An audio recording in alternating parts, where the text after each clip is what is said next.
Γεια σας! Πάμε να σας δείξω σήμερα πώς καθαρίζουμε ρόδι χωρίς να χαλάσουμε τα σποράκια και μόνο σε 2 λεπτά. Θα πάρουμε το ρόδι, ένα μαχαίρι, θα κόψουμε εδώ πέρα γύρω γύρω.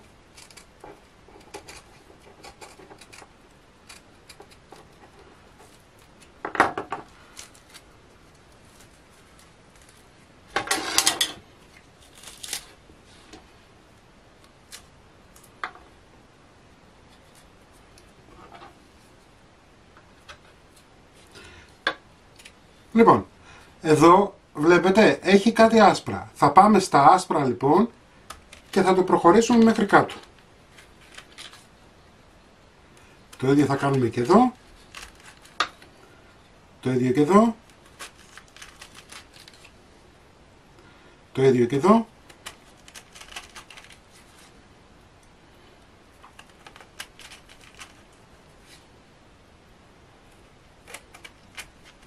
Ανοίγουμε.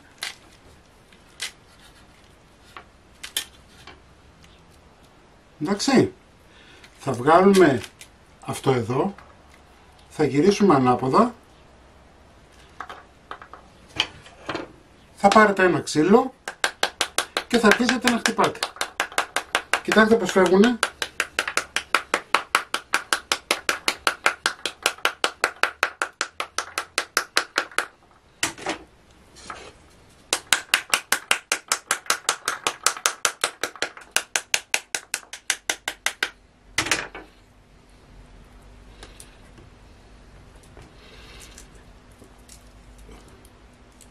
Λοιπόν, βγάζουμε ό,τι τυχόν ασπράκια έχει